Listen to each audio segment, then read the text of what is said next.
What is up, everybody? You know who it is. It is your allies behind enemy lines. Ryan and Joey coming at you thoroughly behind enemy lines in Cowboys territory, holding it down for all our Washington football team fans out there. Make sure you find us anywhere you can find your podcasts by searching Allies Behind Enemy Lines. We're on Spotify. We're on Google Podcasts. We're on Apple Podcasts. We're even on SoundCloud. Go check us out there. Of course, if you're watching us here on YouTube, make sure you have that subscription button clicked. Ring that notification bell so as soon as we drop this heat, you are notified. You can watch it immediately. You can tell your friends, tell your family, tell them about your cool friends that you have, even though we might not really be friends. But hey, guess what? We are your allies. You can check us out on Facebook and Twitter at AlliesBEL, on Facebook by searching Allies Behind Enemy Lines, where we also drop all of our YouTube videos as soon as they're posted to YouTube, so you can keep up to date there as well. That way you can share it with your mom or your grandma or your grandpa or any other old people that are still on Facebook that you may want to share this with. Joey, we had a big weekend. Obviously, draft was last Thursday through Saturday. And, we finally got some clarity on which direction we're heading with this roster. How are things going with you, man, since we last talked? Oh, good. I mean, things are going great. We're winding up, the school year, so summer is upon us. Not to mention, We're going to be getting into training camp and all this off-season activities. So, after this draft, things are looking pretty good for this team, and it's going to be interesting to see how these pieces come together. Absolutely. That's the biggest thing, is seeing who performs above their draft, who maybe is, there's bound to be a couple letdowns. Hopefully it's just not, one of the first three guys we took, because those are all guys that can contribute right away if they play well. But without further ado, let's get right into it. We're going to be going over our draft and kind of giving a grade at each pick, as well as an overall draft grade, and go through things there. So obviously, pick number one, or round one, pick number 19. We go with Jamin Davis, linebacker out of Kentucky. 6'3", 234 linebacker who can cover. He ran a 4.48 40-yard dash, a 42-inch vertical, 132-inch broad jump, which is 10 feet, 11 feet, 2 inches, something like that. That's pretty far. And did 21 bench press reps of 225. I can do 6. That's just my own personal record. No big deal. But let's put that out there. Yeah, just throwing it out there for any scouts that may be listening. 5'10", 190, run about of 6'2", 40. But no, anyway. 6'2", but geez, I think you can do faster than that. I got faith in you. I don't know. Maybe we'll. When things are getting really slow in the dead of summer, maybe we'll trot it out there and see, measure out 40 yards. But so this is a guy, Jamin Davis. I had mentioned a previous show that I thought that we might be able to grab if Darrisaw wasn't there, who happened to be there. He slid quite a ways. We thought he was going to be gone by 13 or 14. Minnesota slid back and was still able to grab him at that 23 spot. And, with another guy that we had mentioned, Jeremiah Owosu Koromora, he was there at 19. Obviously, he slides all the way to 52, gets selected right after our second-round pick. So there was a couple guys there that maybe we thought we could grab. Jamin Davis was a guy that I'd mentioned that maybe if we traded back, we could probably be able to get him. The fact of the matter was, we didn't have to worry about that. We just went out and got our guy. We didn't have to worry about it. We just liked where we had him. We had our chance to get him, and we did so. And so I'm looking forward to it. He's a guy that can cover, which is somebody that we need.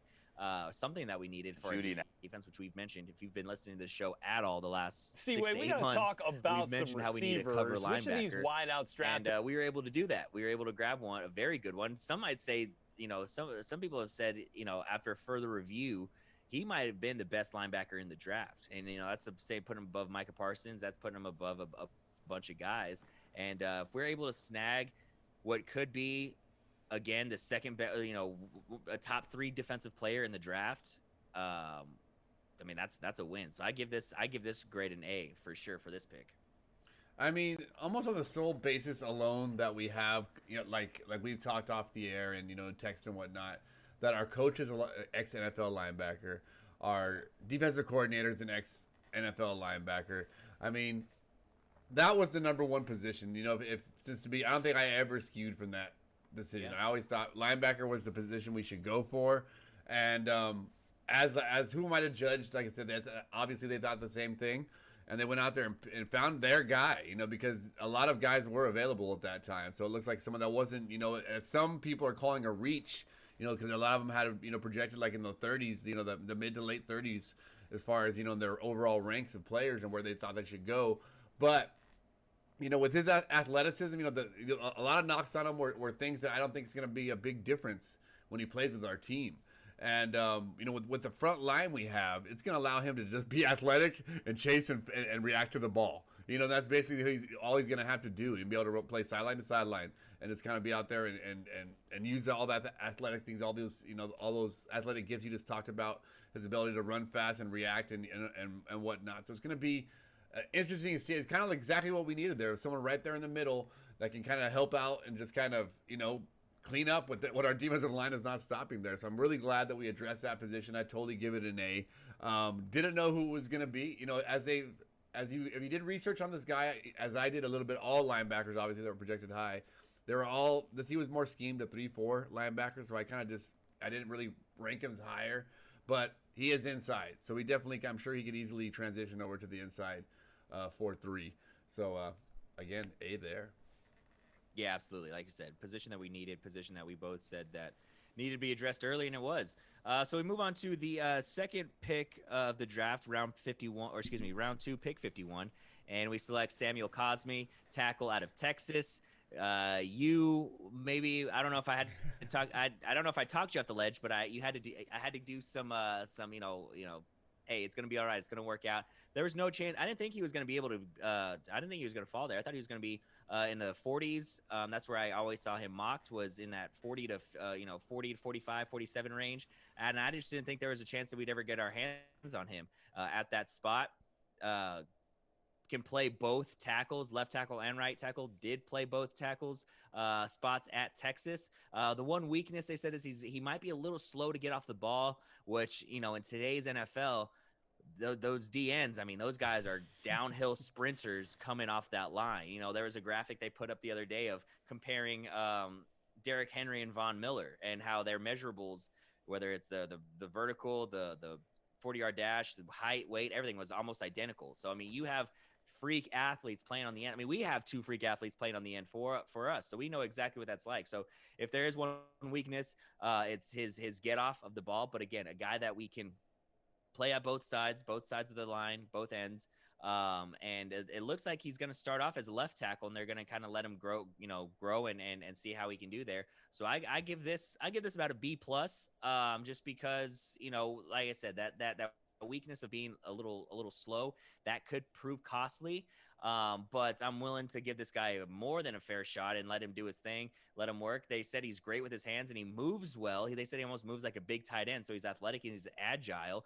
You got to love that, which you kind of expect from these Big 12 offensive linemen, is they're going to be a little quicker and not you're not getting your Nebraska or your Iowa big uglies up front. But again, it's a guy that's kind of transitioning into where the NFL is, which is like speed. So I give this grade a B+. I really like Samuel Cosme, and I'm looking forward to him suiting up and getting on the field. Well, definitely, he definitely gets a little bit, extra credit there for being a hometown hero. Absolutely, from Texas.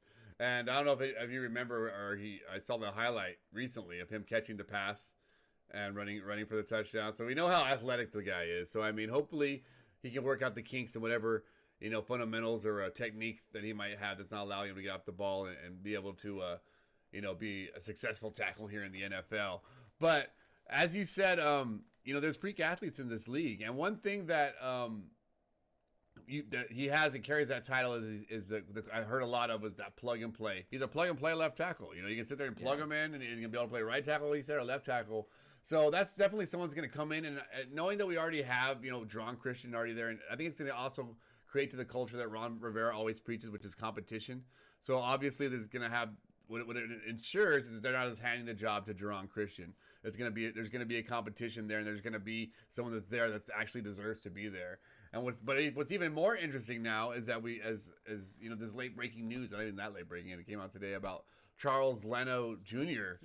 coming and visiting us now, and that's a left tackle. So now what are we really doing? Like now, what is that to me? That almost if I would have graded the test, it's like I'll be able to change my grade back now, because now it's like, why are you chasing a tackle then? You got your tackle. That if you had that hole plugged, then why'd you use a second? If it's not a big enough plug for it, then why'd you use a second round pick on it?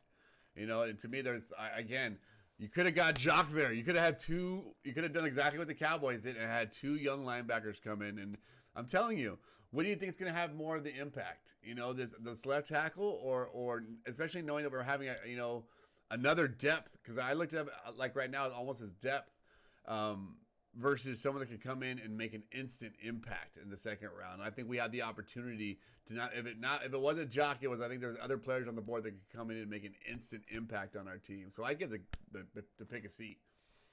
Yeah, no, I mean I get it. The thing with Jock, the reason he fell so low is apparently there was a medical thing where there was a heart issue that some guys were afraid of, and I think that some of it also might have done with a guy that you were big on last year coming out of the draft, Isaiah Simmons out of Clemson, who was kind of that tweener.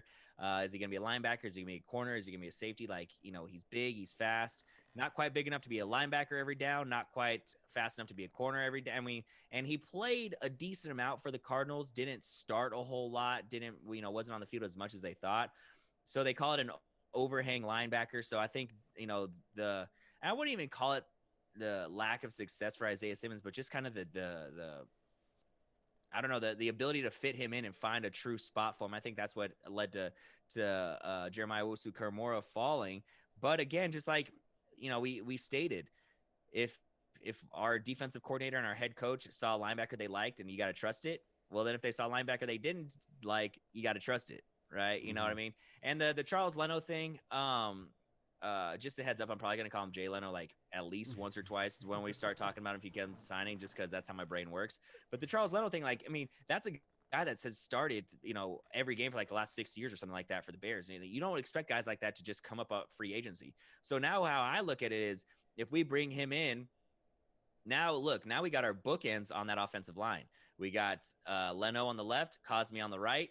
Then we got obviously the Sheriff playing guard. We got Wes Schweitzer, who we thought was great and was fantastic last year, and then Chase Roulier playing in the center. I mean, we have our offensive line, right? And so if this pans out, we maybe have failed upwards a little bit into it, and we're not looking to fill a spot at right tackle. We're not looking to see who's going to win the job and just give the job to the best guy who might not be the best guy for the spot, right? The lesser of two evils. So I can see what you're saying, but at the same time, I feel like, hey, if this fell in our lap, well, you go ahead and grab it. You have a proven NFL veteran playing that left tackle who's done it for a long time and done it pretty decently. And now you can take this rookie, put him over on the right side, and maybe learn the position a little bit more, learn to be an NFL tackle a little bit better. You could end up being in a good spot. Now, could it fail and blow up in our face? Absolutely. But I'm starting to be a little more optimistic. Starting to be a little more optimistic, Ryan, when it comes to the Washington football team, thanks to Ron Rivera and company. So we'll see how it goes. But like I said, I can totally see why you didn't love it, but I'm on board with it. I'm on board with it for sure. And I'm glad we addressed the position early and didn't try to get too cute within like the 4th or 5th round. Yeah. I mean, it's again, if it can work, it's not a terrible pick. It's not, again, it's a C. It's average. If he comes in and makes a difference, awesome. I just think that the players that were available, you never know. It's like you want to take a certain chance. If it's not going to be someone that's going to make it for sure, going to make an instant impact, take the chance on someone that has a high ceiling. In that situation. Yeah, no, I see what you're saying. I get it. So moving on to round number 3, pick 74, we pick Benjamin St. Juste, cornerback, defensive back out of Minnesota. Long-bodied corner. Again, much of the way the NFL is shifting towards is these tall, lanky corners and defensive backs. Not the days of the 5'10", 5'9", 5'11" speedsters. It's these long guys. So I've seen him listed around 6'2", 205, which is great. They came out today and said that he will play corner, and they'll keep Landon Collins at strong safety. So we have a tall corner in Benjamin St. Juste coming in, a guy that played the position very, very well. Again, another spot that not so much that I thought was as important after we signed William Jackson to come in, but again, another spot that could be great, especially if he's able to match up with a number 2 wide receiver, and then we can bump Kendall Fuller into that slot where he loves to play corner. This could be a great pick for us. So I'd probably give this another B+. Oh, I definitely love this pick. This is definitely somebody I have my eye on because I just know that these, like you said, the future of this position is going to be these taller, lankier corners because it increases their playing speed. It increases with their reach and with their ability to be able to sit right in the middle and react to two different areas about the same speed. Their catch radius, their reaction radius is what makes them great. And not to mention that he's not. All these guys aren't afraid to go up and play the run, as well. So it's again, the guy's going to go be able to help with that run support, and you don't want guys that are just going to be, get bumped around, and you got to be physical. You got physical receivers now. You got to be a physical corner, So I really like this pick, and someone I did have my eyes on a couple times. So I definitely give this a B plus. Yeah, I think it's gonna be great. I'm looking forward to it. Especially if you can learn under guys like Kendall Fuller and William Jackson, who are 1 and 1A in this defense. There's not really a true number 2. Both these guys are top tier corners, so that's a great possibility for him to learn under. So our second pick in the third round, pick 82, we go with Daimi Brown, wide receiver out of North Carolina. 6'1". Let's see what I have his measurables here. Excuse me. 6'1", about 190. Ran it pretty well, and his pro comparison you said was Terry McLaurin. Did you not? Yes, that's on his write up. When I looked at him instantly, it was all comparison Terry McLaurin. I was like, oh, that's great. We have 2 Terrys now, and I think you the one that told me that that Chris Collinsworth had him ranked as like the third best wide receivers and everything. I think he was, and he also, if I'm not mistaken, led the nation in average yards per reception. So yeah, 20 yards per catch over his last 100 catches. Chris Sims had him number 3, the number 3 ranked wide receiver in the entire draft. They said big home run threat. He had 8 touchdowns of 40 plus yards in his career. And he scored, get this, every 5 catches, every 5.3 catches, he scored a touchdown. So, well, I mean, again, that's against the ACC. That's against the ACC defense. I know, I get it, but a lot different. But still, he says he builds up and into vertical separation, so somebody's going to take the top off of a defense, and things like that. So he says he maintains positioning on his corner, so he's able to get that separation and stay separated. So I give this an A plus. I give this an absolute A plus. They say he battles for the jump ball, which is somebody that we've wanted. Not a tall guy in 6'1", but if he can throw that thing up there and he can go get it, that's what we've been waiting for. So I give this an A plus. If I can think back, and I'm sure even though you weren't around, back to these glory days, we had this group of wide receivers called the Posse. Art Monk, Gary Clark, Ricky Sanders. 3 deadly. I don't think there was, up to that point. I don't even know if there was. I think there was wannabes, but not a triple threat like that each had the ability to get you in all different types of ways. And now you're talking about Terry McLaurin, Curtis Samuel, and Deontay Brown. The new posse. Daimi Brown. Diami Brown. I'm sorry. The new posse. Do we have a new posse on our hands now? Definitely. Like you said, they can all 3 of these guys can take the top off at any given point. And all 3 of these guys once they get the ball in their hands can make plays. So I mean, this is just going to be a phenomenal. It's going to be a gunslinger's dream. And think about Fitzpatrick's already, I'm sure, salivating at the thought of having these guys running all over the place and making him look like a champion. So we could see the first 40-40 season for a quarterback because Ryan Fitzpatrick was throwing the ball up. Like, I'm sure one of those guys open down there, he's gonna have 40 tutties and 40 interceptions, right? Exactly. I will say I was a little surprised that we went after a wide receiver this early. We talked about how we'd had Amari Rodgers on our board at this spot. Or at least I did, and then you kind of said, like, after all these signings, we signed Humphreys, we signed Curtis Samuel, we're bringing these guys in. You think wide receiver is a spot that we'd still address here. And I was like, you know what? You're kind of right. I hadn't thought about it because we still have, those are just 3 guys you mentioned right there. Humphreys, Samuels, obviously Terry McLaurin, Cam Sims, Steven Sims, Harmon, AGG. I know I'm probably forgetting somebody, but that's 7 guys right there. And then I even mentioned Brown yet. That's eight wide receivers right there. So obviously somebody's going to be out. Somebody's going to be left out in the cold. There's going to be a few guys left out in the cold. We've already, I think, cut 2 other wide receivers after the draft. Guys that were like practice squatters anyway. But still, I was like, buddy, like this. I mean, there's no. What were we gonna carry 12 wide receivers out there? I mean, obviously not. But double trips, you know, double trips, baby, double trips. Yeah, we're literally just gonna have like Brandon Scherf and Samuel Cosme on the line, and everybody else just gonna be a wide receiver or a running back. But Exactly. no, I mean it's gonna be interesting to see how this shapes up and how everyone kind of finds their spot, and we see who the odd man out might be.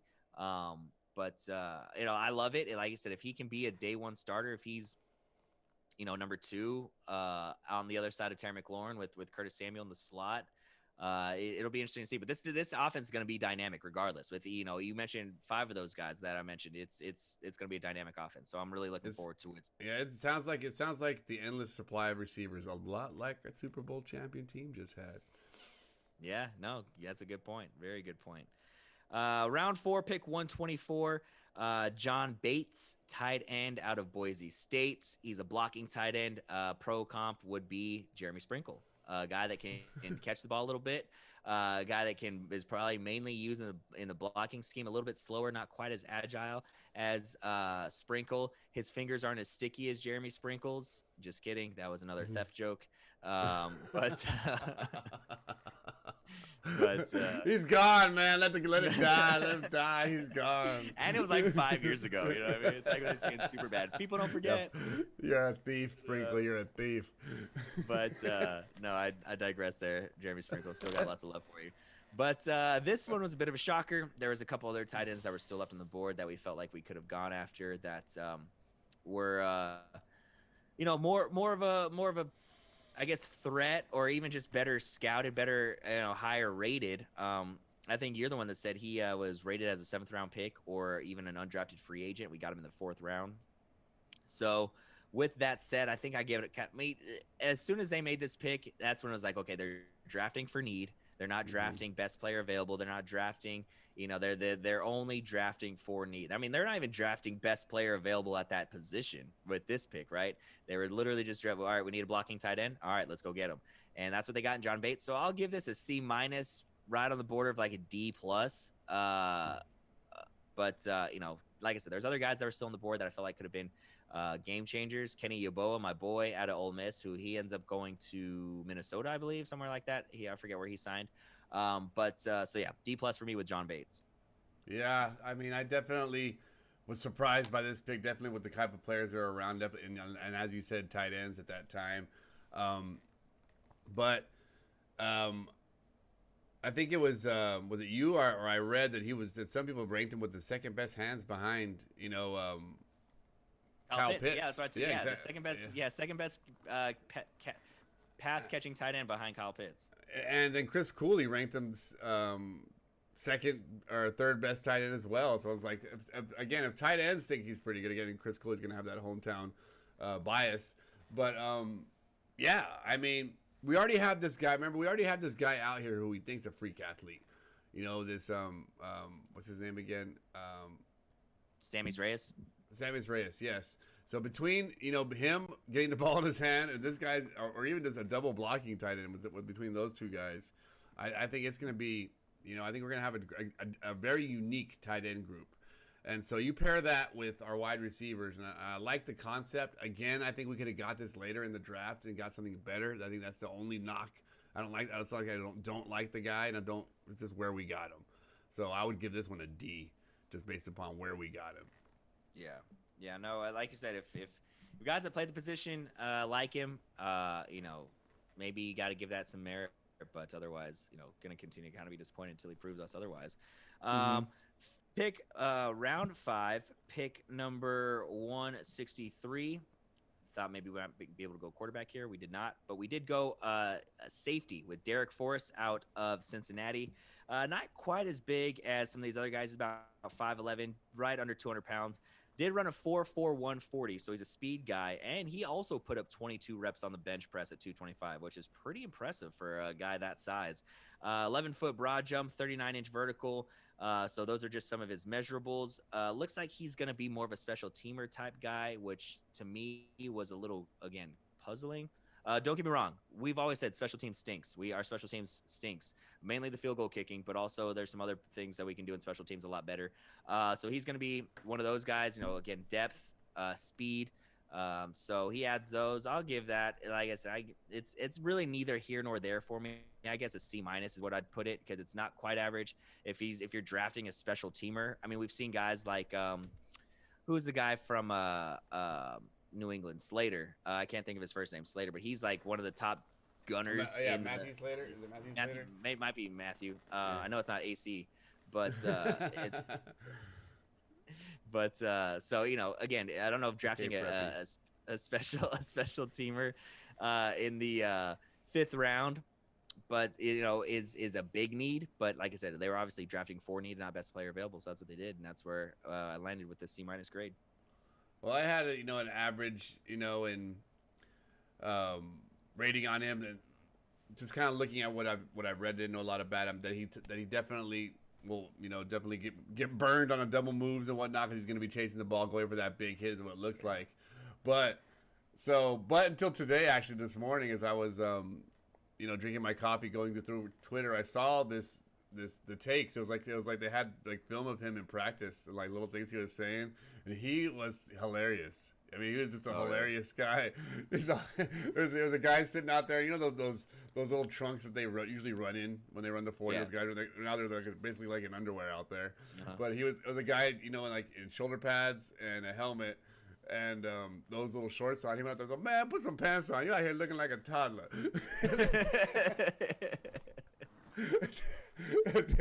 And he's all, "What'd you have for breakfast?" He's all talking to a lineman, and he's all 15 egg omelet. He's all, "Man, I would have thrown up. It was like take after take of him just like funny things he says, and it was hilarious. And I was all, "Man, this guy seems pretty cool. Looks like he's a culture guy for sure. Someone that everybody's gonna rally around." A locker room guy that's definitely gonna keep morale high and keep players, So I definitely give it, on that case, I'm gonna give him a B, because I liked it a lot. Little seems like somebody that's, the personality goes a long way, and just knowing that he's somehow that's gonna want. It sounds like a guy that wants to go out there and do good, and that's the kind of people you want on your team. Is people that are willing to do what it takes for the team to achieve the goal, and I think you just kind of get that from someone that's going to be he's going to have to be get some coaching, get some fine tuning done before he's going to be able to be make the difference that he probably can make. But I like the energy. It sounds like I like the passion, the personality. So I'll take him. One thing that you mentioned there that I forgot to mention was they said that he may be a smaller guy, but similar again though to Cam Curl and Jeremy Reeves, he'll try to run through you and get the big hit. So you love to see that. Common theme with our team, with our defense. So I'll take it. We want headhunters. Yeah. For sure. Yeah, make guys think twice about. We want hunters, not gatherers. Unless they're gathering them interceptions. Exactly. There we go. So originally we didn't have a 6th round pick. We traded one of our 5th round picks to Philadelphia, the second in division trade that Philadelphia made of the draft. Obviously trading up with the Cowboys to go get Devontae Smith and then Micah Parsons, which was Heartbreak City. For the Cowboys to take, and then they take Jabril Cox on top of that, as you mentioned earlier, to kind of pour salt on the wound. But round 6, pick 225, the 6th round pick we end up picking up in the draft, in the trade. We take Cameron Cheeseman, long snapper from Michigan. Cameron Cheeseman, long snapper from Michigan. After 2 picks before that, Carolina takes a long snapper out of Alabama. And I was howling, like, who the hell drafts a long snapper? What an idiot. Who drafts a long snapper in the 6th round? Who drafts a long snapper at all? Well, lo and behold, we do. So I give this an F with the contingency. I know you saw this too, that we trade him to the Packers for Aaron Rodgers. Cheeseman, Packers. I mean, if that's what they're thinking, playing chess, not checkers, I'll take that. That'll be an A+ for me. But otherwise, I'm giving this a big old fat F for drafting a fucking long snapper in the 6th round. I mean, again, position of need with Nick You don't need to Sundberg draft a long snapper. You I need don't to think draft so a long either. I snapper. don't think so either. I'm giving it a D minus because one funny thing too, I saw Ron Rivera on Good Morning Football and they were talking about this pick. And he's like, when I talked to him, I said, you better be sharp and not a ricotta or something like that. It's all, don't want to have to cut the cheese, man. So for that alone gets you from having an F to a D minus. Don't want to have to cut the cheese, man. So we'll keep him. We'll keep him, and hopefully he will, never botch any field goals for our man D Hop. Yeah, hopefully he doesn't get shredded out there either. Yeah, exactly. Had to try to throw one in there. Yes, don't make a quesadilla out of him. It's Cinco de Mayo. Goddamn quesadilla would have done it. Pick number 7, or excuse me, round 7. So this is an extra 7th round pick that we picked up in that Philadelphia trade. So we gave them our 5th round pick. We got a 6th and an extra 7th. We take William Bradley King, defensive end out of Baylor. We talked about this on the preview draft show that we definitely needed some end depth because it wasn't quite there. Who knows what's going to happen with Ryan Kerrigan. Really that all we have that we know for sure is going to be Chase Young and obviously Montez Sweat, who's going to be back behind there. I really like this pick. William Bradley King. I think I can't remember if you were super low on it or you just weren't super thrilled about it. I think this was a very good pickup for us. I'll give this a B. Again, adds depth, and it's a guy that can absolutely get after the ball. And I'm looking forward to it. I think this is a guy that makes the team. I think this is a guy that makes an impact as a second teamer. Well, at this point, I was all in on why aren't we drafting Dylan Moses? I think. Yeah, so that would be every text. Dylan Moses. And I was like, I just don't get it. I mean, the knee injury, yes, I get it, but still, I mean, I don't know. Are these guys even going to be on the team? I mean, the more I don't know if these guys are going to even be on the team. And not to mention a second when we talked about the safety, I don't know if you saw about Bobby McCain coming and visiting us. Yeah, they're bringing him. Yeah, we're bringing him in as well. Yeah, an ex-captain starter for free safety. So that just is like the last pieces of free safety. We have a bunch of strong safeties. We don't have free safeties. Yeah. So I mean, it looks like we're about to solidify that. So and then I saw another article again with the Ryan Kerrigan is still not, a reunion is still not out of the question. So I see him. I'd rather have a Ryan Kerrigan, I think, come back than have this guy be on the team. But if he can come in there and be our Cameron Curl of this year, I would not be sad. It's not like I don't like the guy. I just think again we could have taken chances with other things at this spot, which were still there in the 7th round. You had Dylan Moses sitting there. Take him. Who cares? I mean, what else? Are these guys going to be on the team? I mean, that's what I'm saying. Are these guys going to be on the team at this point? Take a chance with somebody that was a projected 2nd round to 1st round pick. So I don't get it. I'm going to give the pick I'll give it a D.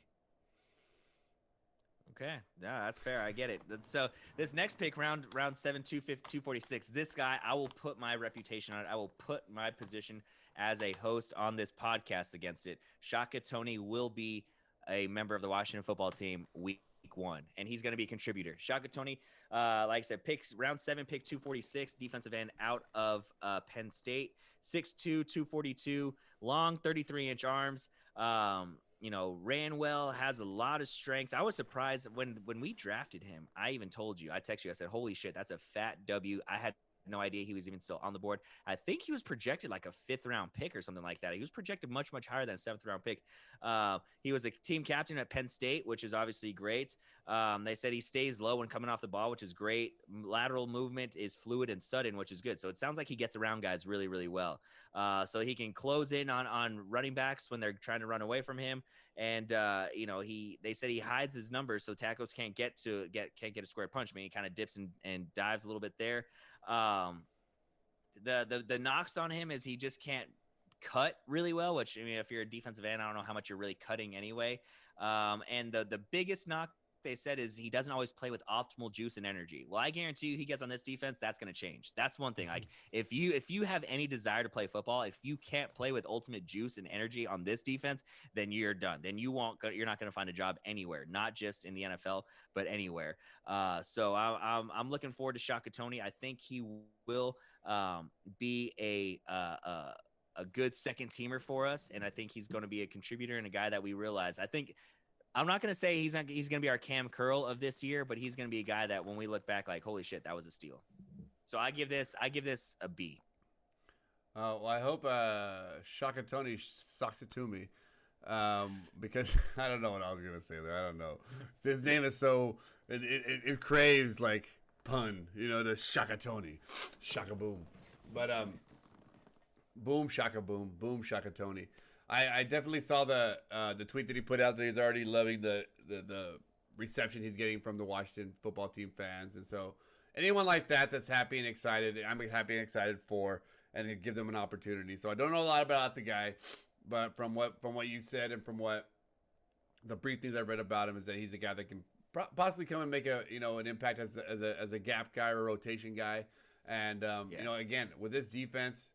If you can come and survive with this defense, then you're all right in my book. So come on in and join the dogs and grab you a slab of meat, I guess. Wrapping it up, round 7, pick 258. We went with Dylan Moses, linebacker. Oh wait, no, we didn't. We went with the wide receiver Dax Milne out of BYU. I guess Zach Wilson's number 1 guy is what he was. Again, wide receiver, another one. Maybe he's going to be a punt returner type. I'm not quite sure what the plan is for him here, but they liked him. They brought him in, and that's about it. I don't know much about this fella. As much as I read, it was like, he was probably going to go undrafted anyway. And so I will give this probably, I guess I could give it a D because I don't know much about this guy. Well, I didn't get my grade for Shaka Toney. I would have given that one about a C. But for this one as well, I'll give it, like I said, out of need, it's like F. Out of the untangible, I didn't even see anything about returning punts, so I don't even know if he does that or if he's brought in for that. But I don't know. I guess I just give it an F because it doesn't make any sense. I want a Dylan Moses, damn it. I want a Dylan. You're the second to last pick in the draft at this point. Again, it's a guy that's probably not going to make your team. Dylan Moses will eventually play on your team. I promise he will. Even if he's your backup linebacker, he will be on your team when he gets well. Why would you not pick a guy that'll be on your team? I don't get it. Yeah, that me neither. So I'm looking up Dax Milne now. So NFL.com, they had him ranked. His prospect grade is 5.66, which means that he is most likely going to be. He has chance to make the end of a roster or practice squad. So we drafted a practice squatter in the 7th round. So some of the strengths is top target for Zach Wilson, posting 6 games with 100+ yards. Again, it's at BYU. They're not playing the toughest of competition.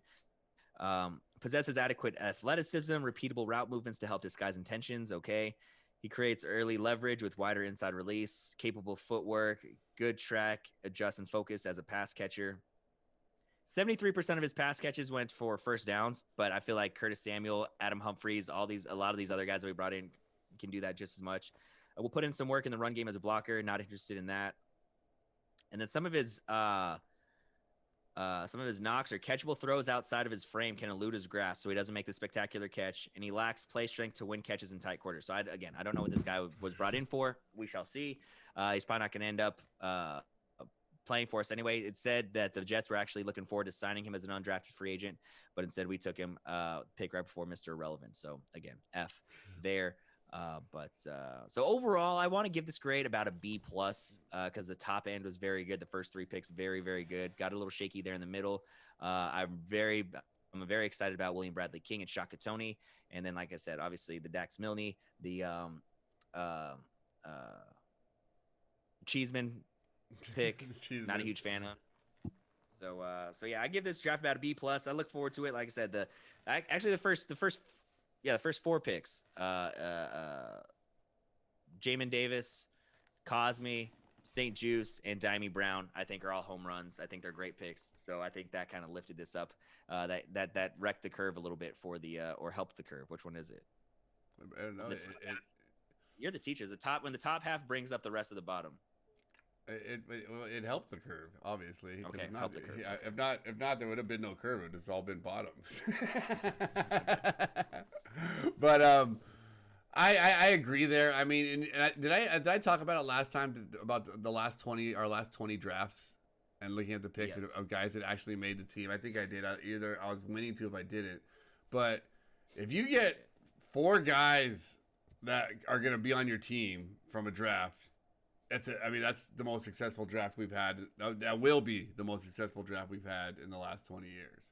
So if you're telling me that these top 4 guys we have are going to come in and start on our team and make an instant impact, then it's got to be an A draft. It's got to be an A draft, because you're not talking. I mean, people can say these again. Past there's very few Tom Brady's and Cameron Curls out there, and guys that really make it from these late rounds past the 4th round. You know, I think the teams are made in the first 4 rounds. So if you hit, A's in all those categories, which basically I think if you can average it out, I'd say an A. I'd give the draft an A.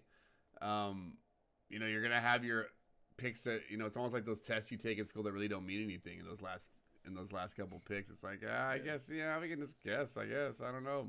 If we do good, awesome. If we don't, who really cares? They're not going to make the team, So I think that we addressed the positions of need with good, solid picks, and people are going to really help our team. In that regard, it's got to be an A. Yeah, no, I mean, you make a fair point, and again, I don't totally disagree there. One thing I did want to mention about Shaka Toney that I forgot to at the end there, every Super Bowl winner since the NFL AFL merger has had a Penn State Nittany Lion on their team. So Shaka Toney, Penn State Nittany Lion, let's go. Let's bring that Lombardi home, baby. Micah Parsons. Fuck, why'd you gotta do that, man? I mean, come on. New York Giants, Saquon Barkley. Philadelphia Eagles, Miles Sanders. Well, all right. So I guess the Super Bowl champion is coming out of the NFC Beast. Sounds like it. The NFC Beast is returning. But that was pretty good off the top of your head of just running through Penn State Nittany Lions. Just like, I mean, Micah Parsons is a little easy. So is Saquon. I guess the most impressive one was Miles Sanders just pulling that one. Well, are you kidding me? What game have you not watched where the Eagles were all, just so you know, he backed up Saquon Barkley at Penn State. I was like, it's like we almost, they're tied together for life in my mind because of that. So yeah, I think that's a good point. But when you got to Philadelphia Eagles, I was like, no chance. And then you boom, got it. Don't know why I doubted you at all. One last note, only signed one undrafted free agent. That's been Jarrett Patterson, who I love. I watched the game that he played at Buffalo that he ran for 406 yards and 8 touchdowns. I thought it was 613 yards. Wasn't it? It was something crazy. It was some stupid number. But he did. No, I think it was just 400 yards. I know I texted you the stat sheet of it. 409 yards, 8 touchdowns. He needed it was so funny that because I remember watching that game, he needed 11 more yards or 12 more yards and 1 more touchdown to break both records. And they had the backup in there, and they were on the 13-yard line, and he got tackled on the 12-yard line, and the announcer's like, somebody call in, get Jarrett Patterson in that game, let him run for the touchdown. They ended up not, but he still had a huge game. So that was a position that you thought we could address in the draft by drafting Trey Sermon. That didn't work out, but I'm looking forward to it. He's gonna be a guy that I think can make this team and play for Washington even as an undrafted free agent. Jarrett Patterson in that running game with Antonio Gibson. We'll see how J.D. McKissic does now that we have the gunslinger, and Jarrett Patterson could be that third running back, no problem. But the speculation season's over. Now the second round of free agency, obviously with Charles Leno and the free safety Bobby McCain coming around. And the guys out there still like Richard Sherman, a lot of guys that we can sign that aren't going to have Aaron Rodgers, buddy. I would trade. Okay, I'm glad you brought that up. So I saw, I forget who it was that put out their trade scenarios, but they said Washington would have to trade a first and a second round in the next 2 drafts Done. I'll do that. That would have to trade Matt Ioannidis. Done. I'll do that. And then we'd also have to trade Ryan Fitzpatrick. Done. Like, are you kidding me? I would trade all 14 picks of the next 2 drafts for Aaron Rodgers. I would do it. I'd Herschel Walker that bitch times 2. Give me Aaron Rodgers. I would do it. I got like just for the fact so we can sign our other tackles. I mean, or we're not gonna be able to pay anybody else anyway. First round picks for the next couple of years if we did that anyway. So, so you got to do it out of sheer survival. But yes, I mean Richard Sherman said it. I don't know if you saw it. Richard Sherman said I can see it. I mean, it's like a real quick take that someone just edited perfectly. It's like I can see him going to Washington having some success. But yeah, I mean it's nuts to know that that's got to where it is, and I mean. A team like us with him, instant Super Bowl contenders. I mean, we just talked about the unlimited supply of weapons for a gunslinger quarterback. I mean, arguably the best quarterback in the league. That's what I'm saying. And then the arguably going to be the best defense in the league. I mean, that is just like that would be the most insane thing. One of the most insane things that happened in my life, probably. I would slap musket myself in a second. Exactly. I mean, think about it. You got to think about it. And you only get quarterbacks like that. That's like when Peyton Manning went to the Broncos. But you're a Bronco fan at that point. You're like, what? We're getting Peyton Manning? That's like what? You know what? If you're a Buccaneers fan, exactly. You go from Jameis to friggin' Tom Brady. I mean, if that could happen to us, I would. Yeah, I'd be dropping little Hershey's Kisses everywhere I sat for a week. I'd be blasting off oysters in my shorts every Sunday. Oh, and just a little note there too on Jared Patterson. I don't know if you knew that or just about the Chase Young connection. That's his high school friend. High school teammates. And then he recommended him to Ron Rivera. So he come with the high. He's not going to recommend no punk to his team with that work ethic. And not to mention now also too that Barry Sanders tweeted him out today saying that us little guys got to have each other's backs. So I mean, you get that. You got a Hall of Famer like that co-signing for you before you even take a step into a training camp facility. He's got to come in there, guns a-blazing. No doubt. Hell yeah. Right on. Well, that'll do it for us here, unless you got anything else before we wrap up. That's all we got. So, quick side note on that Aaron Rodgers. My wife, her cousin is Aaron Rodgers' agent, so maybe I can try to set something up to where maybe do your magic, man. Do your magic. I'll see what we can do. Like, hey, come on, bring him on over. Maybe I'll just send him the link to the podcast. Be like, hey, have Aaron listen to this. Ask him what he thinks, and then we can go from there. But he's gonna be all. What are they? One of them said they were gonna slop musket themselves. That happened. He's gonna look it up in the Urban Dictionary. You look it up if you want to, and you'll know exactly what we mean. And he'll be like, oh my god, I gotta get for that. I gotta get with Washington. These guys are cool. Absolutely, no doubt. But as always, like, rate, subscribe, review anywhere you listen to your podcast: Spotify, Google, Apple Podcasts, SoundCloud. I don't think you can rate or subscribe to Spotify, but if you can, do it. Check us out here on YouTube. Subscribe, ring that notification bell. Check us out on Twitter at AlliesBEL. Joey, show them the hot merch right now. I messed up. I didn't wear mine. I got mine last week. You can get your Allies Behind Enemy Lines merch. # we all need allies. You know what it is. We're all out here just trying to live and support our favorite football team. And no matter where you're at, where you're from, what you do, any of that stuff, we all need allies so we can all come together and root on our favorite football team. Like I said, check us out at Allies BEL. That's where you can find the link for that. You can check us out on Facebook as well, Allies Behind Enemy Lines Podcast. Until next week, next Friday, hopefully we have some more news and notes for you. Hopefully, some good free agent signings. But until then, thanks for listening. Thanks for watching. Aaron Rodgers, put it out there.